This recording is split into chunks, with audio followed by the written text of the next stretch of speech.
Afro beers, Portland, Williamsburg, Planting, Denver. Online dates in Denver, winter sports December. Women done up to turn up in the clubs on Lemmer. Market and Blake, the only free riders the mall. 16th Street Martinis, Fashion Patrol. This is Denver. Crystal sky, got an eye for the fly, oh.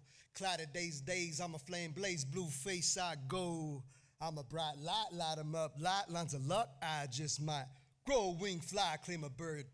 Sky, crystal sky, high. Can I get one clap? 2 claps? 3 claps?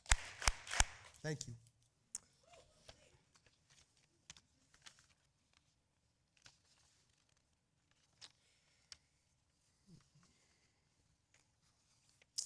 All right, this track focuses on immersive installations. I began with a giant blue polar bear-sized thumbs up to some of the leading immersive arts pioneers here in the Mile High city.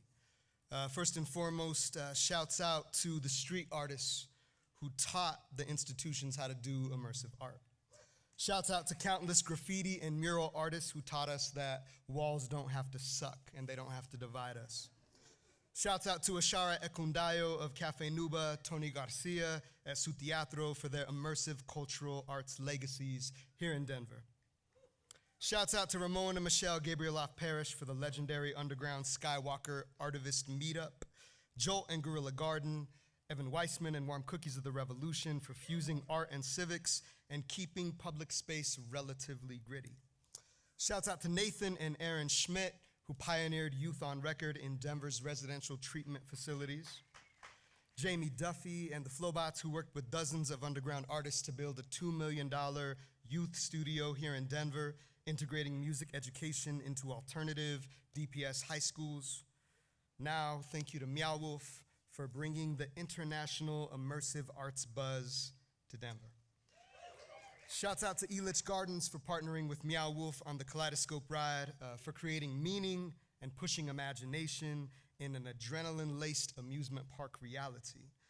Prismagic for the Natura Obscura Museum of Outdoor Arts exhibition for inspiring us with a dark, vibrantly colorful alternate universe filled with little secrets.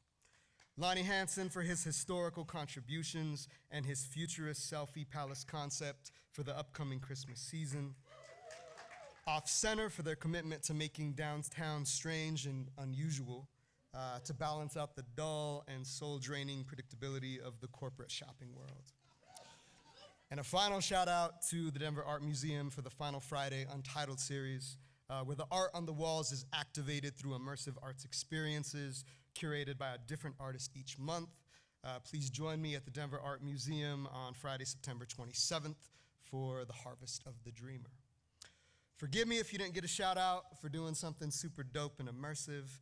I only have 7 minutes to convince you all of why this all matters beyond our own fantastic cool. This track is about the art of life, represented in immersive art installations, but to create a truly vibrant reality where we are all immersed in art every day, it goes beyond what exists in these dazzling spaces and installations. Questions.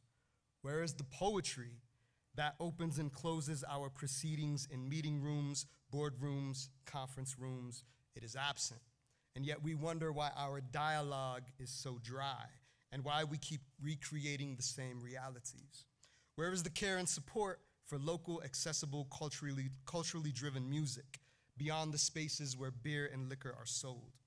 Where are the parties for the babies, the elders, the teens, mothers, fathers, scene queens, 20-somethings, 30-somethings, where we can all get together, share the good vibes, dance to the hot beats, playfully laughing at each other's joy and movements?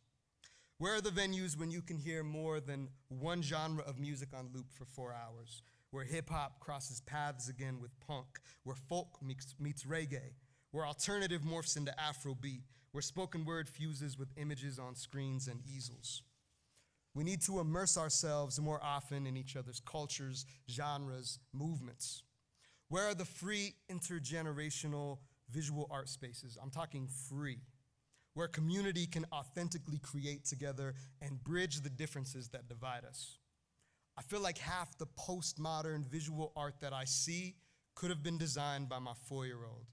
And that isn't a diss to the new school art. The children are closer to the source, the spirit world, the dimension where art lives and breathes. How do we ensure that 90% of adults don't lose the intuitive, creative, right-brain genius that made childhood so free, so wondrous, so colorful? If we can answer that question, I guarantee that in one generation, we will change the entire global structure of humanity for the better. There is money in this room.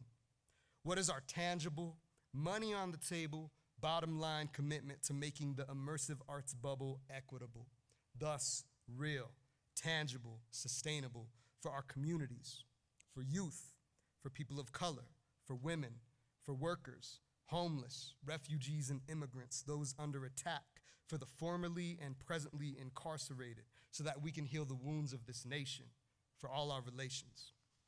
I have served on the Community Advisory Council for Meow Wolf for 15 months. I've been selected to build a Dreamscapes room in their emerging space, which has added so much curiosity to that Colfax commute over I-25. Meow Wolf is not the first in the city to do immersive art. They won't be the last. They're not the only. What is most impressive about what Meow Wolf is doing is that it is leveraging a multi-million-dollar reputation, fame, and media buzz to do its part in creating a new world. Not just in a beautifully enclosed immersive space, but in the social fabric of our society. Authentically responding to community concerns, making art more accessible in unlikely spaces, writing some big checks for artists, working to raise the bar on corporate responsibility and social justice practices. If you are not yet on the equity train and you are in this immersive arts world, I encourage you to purchase a ticket. If you sit on a board and you direct where money goes, I encourage you to push that money where money traditionally doesn't go. We must put our imaginations together. Our collective survival depends on it.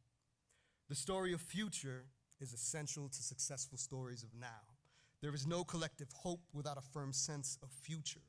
Where there is no possibility, only a cloud of depression hangs. If the 90s signaled the end of history, 2020 may signal the end of future, but only if we imagine it so. As we enter the futurist paradigm of hoverboards, flying cars, virtual reality, cloud computing, genetic modification, avatar identities, singularity, wormholes, robot wars, we stand at the edges of apocalypse. Post-capitalism, post-apocalypse, all embedded in our comics, video games, movies, comedies, politics. It is easier to imagine planetary destruction than it is to imagine new systems, new frameworks, new frames of living and being in the world together. We, who carry the radical imagination, it is our duty to construct new worlds for everybody, to offer new visions, new realities, to offer our communities new reasons to believe, to feel, to act, to dream ourselves again into the future.